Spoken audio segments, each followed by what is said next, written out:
Hello, this is Mark Holman, and thanks for giving me some of your time where I'm just going to ramble a little bit as I look back on a little bit of what God has been doing even through this movement over the years. 2013 for us has been a pretty amazing, hard year, a transitional year, and I'd like to just share with you a little bit of what God has done and also a little bit of some opportunities that we have before us, and to kind of lay that before you. So thanks for your time, and I'm sorry I'm not going to follow notes. I'm just going to try to wing this and kind of stumble and mumble my way through it. When we stepped down in 2009 as a senior pastor of Ventura Missionary Church to become a full-time missionary to this Faith at Home movement, not even sure it was a movement at that point, but we were just clearly called by God to trust that He was calling us to commit ourselves full time to being available to this movement. And so when we started this, we didn't start a parachurch organization. In fact, I really felt called not to do that. I felt there's too many of those, and just felt called to be a missionary to this movement. My denomination allowed for me to do that, and we had 3 families that came alongside and said, if you feel called to do this full time, we will provide you support for the first 5 years so that you can just serve this movement. And what an amazing time this has been these last 4 years, as God has opened up opportunities for us to share the Faith at Home message in over 7 different countries just in the last 5 years. It's been a total of 9 countries, now 10 total that we've been into, and to see our resources translated into 6 languages. As you know, Faith at Home has the 2 sides. We spend a lot of our time working with churches, trying to help them to make sure they have an intentional strategy for equipping their people to be 24/7, what we call Faith at Home focused followers of Christ, and not just 1-hour Christians. And of course, when you go to every church and say, would you like your people to be 1-hour hypocrites or 24/7 Christians, of course every church leader is going to tell you we want them to be 24/7. But then the question becomes, what is your intentional strategy for that?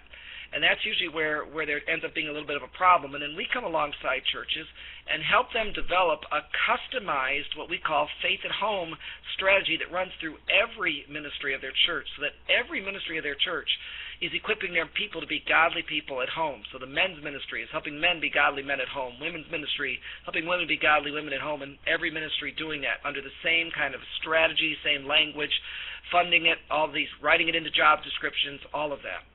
And then we also, of course, help parents and households do it in their own home. And so we really feel called, part of our ministry is to come alongside families and help them have a Faith at Home focus in their own home, helping moms be Faith at Home moms, dads be Faith at Home dads, grandparents continue to be meddling grandparents in the lives of their children and grandchildren, so that it's happening in their own homes. And what an amazing thing this has been to see God lead this to being a movement that's not only spreading across the U.S., spreading across Canada, New Zealand, South Africa, Brazil, just got back from Singapore, and so it's just been an amazing time, and we can't thank those families enough. But now as we approach 2013, here we were, daughter's senior in high school. What is God going to be calling us to do next? And this 5-year commitment will be coming to an end, and so we started wrestling, my wife and I, at the beginning of this year with, okay, what is next for us? Is it to continue serving this movement?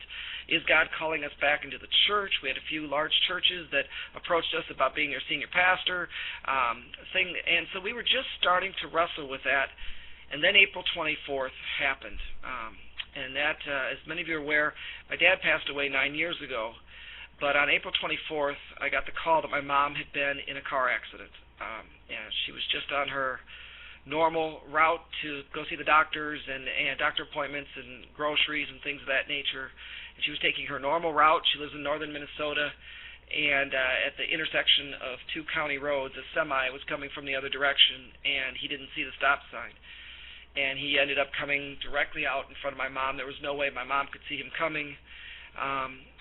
And she collided violently into the side of his semi, and I got the phone call. We instantly got on a plane. She battled for 8 days, but the injuries were too much, and thankfully there were a few moments where she was alert enough to know that we were there. I was able to be holding her hand, stroking her hair as she took her last breath, and as she took the hand of Jesus.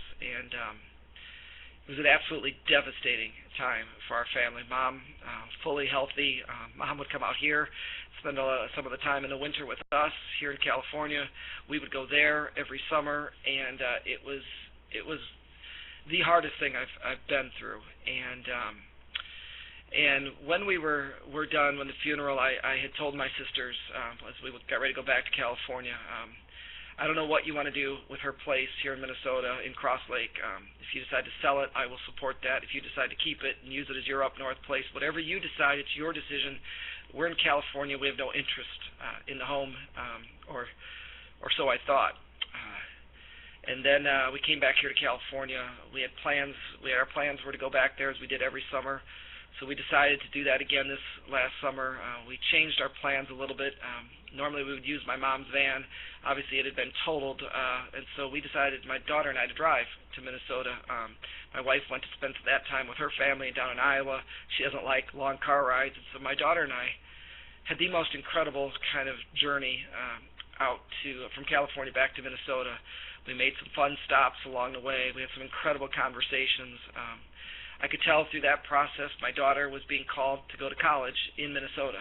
In fact, she's being called to go to the University of Minnesota, where she's going to pursue nursing. And and that's actually where my sister works too. And it's just a pretty amazing thing what God's done in her life. And so we go back to Cross Lake for the summer, and the first few days stretch of time was not easy. Nothing was the same. Mom wasn't there. Every restaurant we went to wasn't the same. Everything we did, going out in a boat, wasn't the same because we'd call Mom. And it was just a really hard time. But that city of Cross Lake, the people there just loved on us. From the pharmacist to the owners of the gallery to her waitress at the restaurant we would go to the little log church that we go to there, the people there just loved on us and helped us through a pretty difficult time. And then when my one sister said she was going to come up for the weekend, she felt like she wanted to stay at Mom's place. We tried to talk her out of it, but she really wanted to do that. So then we tried to find someone to come in and clean the house, because literally nothing had been done since my mom had left, and couldn't find anyone to clean the house. But little did we know later, God was in that. So my wife and I went over there, and we cried our way through cleaning her place and getting it ready for my sister to come up. But as we were doing so, God just placed something on my heart. Then I just finally said to Maria, could I share something with you? But actually, I prefer if you don't react, because I don't even know what this is that I'm sharing with you, and don't respond. Just kind of listen. And my wife said, okay. And I just said, there's a part of me that now feels like maybe we should come live here. We love this city. This community is amazing. We've been coming here since we were married every summer, and Malin's going to be going to school about 3 hours away from here at the University of Minnesota, and I could base my ministry out of anywhere. And yeah, this would be small town living, and yeah, it would be much more simpler, a smaller house, but maybe we should come just take over my mom's place and stay here. And I was just in the middle of my rambling, and Maria just came over to me with tears in her eyes and wrapped her arms around me and said, honey, this is what I've always wanted. And then she showed me the front of her phone, and she had a picture of the sign as you come into town that says Cross Lake, and she'd had that as the screensaver on her phone for over a year. It's amazing how God lays it on our wives. I don't know this gift of discernment that women have that us men don't have, but it was clear that God was calling us to transition, to come to Cross Lake. And so we've begun that journey. Our house is already sold here in California. We'll rent for a period of time, and then when our daughter graduates high school in June, we're coming back to Minnesota, and we're going to base our ministry out of Cross Lake. And because the other thing that happened is God clearly also confirmed that He wants us to continue with Faith at Home. And when this happened to my mom, my board members told me anchors down was the term that they used. Was I needed to put the anchors in the water and really not do anything with Faith at Home and just allow God some time to heal. And that was a difficult thing to do, because April and May is a time where I need to be putting together my fall schedule. But I just didn't even open the computer, and I didn't open it until mid-June. And I had a lot of open dates in the fall that, as I started going through emails, God filled every weekend with a Faith at Home thing that He had lined up through the emails that I got, and including a trip to Singapore, where I just got back from that, and it's amazing how God now wants to use that country as not only to spread the movement there, and I'm going to be taking multiple trips back there, but also to use them as a springboard into other Asian countries as well, to be a model for some of the other Asian countries. And so, and New Zealand has now asked me to come back and do some more work there and speak at their Global Leadership Summit, where I'll be the only live speaker, which will allow me to speak to thousands of church leaders there. And we already have close to 100 partner churches in New Zealand, so that's only going to expand that. And more work to do in Canada, and it's just amazing what God is doing. So God has clearly said there's more for us to do. So for that to be the case, we now have decided to become our own 501c3 organization. We've filled out all the paperwork. We now know we've been called to be a ministry that serves this movement full time, and so where does that leave us now? There's one kind of final piece to the puzzle, and that is the fact that the house we're going, I office out of the home here in California, but where we're going in Minnesota, the home's too small for that. And so, but in the park that we are going to be living, they've offered us, there are other homes in this park, manufactured homes, that Faith at Home could purchase and turn into a Faith at Home ministry center that could serve as not only an office, but also housing for when I have missionaries coming to visit, ambassadors that come to visit, that want to spend time, or people want to come up for some training. We would have a place for them. And the cost, the monthly cost for one of these homes is only about $400 a month, and that includes utilities. And yet if we were to go into town and try to find office space, it would cost us almost double that. And so we'll have more space for less cost to have we want to actually call it the MJH Faith at Home Ministry Center, which would be my mom's initials, Mern Jeanette Holman Faith at Home Ministry Center. So here's where we are at right now, and where we need your help, and would love or extend an opportunity to you. We truly believe God is calling us to become an actual ministry serving this Faith at Home ministry. And so we now need to move beyond these three families that have provided us this 5-year commitment to become a donor-based ministry. So there are opportunities for you to support us as friends of Faith at Home or as an angel investor. You can find information about that on our website for how to do that and support us. We also have a church partner program where if as a church you want to support us as missionaries out of your missions budget, you could do that, and we will provide additional assistance to you to help you maintain your Faith at Home focus. But we also have an immediate need, and that is to raise the funds for a Faith at Home ministry center. We're seeking to raise $50,000 for that would give us the ability to purchase a home that, again, the beauty of it is then we'll own it, so that if even down the line something changes, we could always sell that home and recoup those funds and put it back into the ministry. And so we even have 2 men's ministries that have offered to come up and do labor on if we need work done on these homes, a new roof put on or anything like that. They'll take care of that for us. So we really believe this is where God's calling us.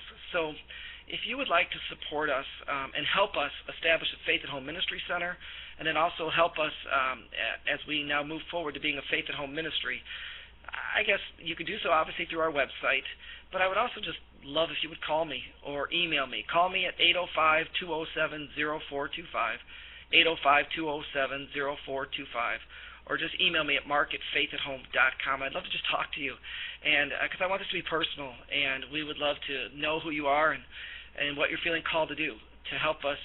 We would like to also add one more missionary to our team, as we have a missionary up in Canada that I'd like to make our part-time also international director, because we have all these different countries we're doing work in, and I need someone alongside me helping me do what we're doing to serve this ever-expanding movement. So we'd love for him to be part-time up in Canada and then part-time as our international director, and so we're trying to raise the funds for that as well.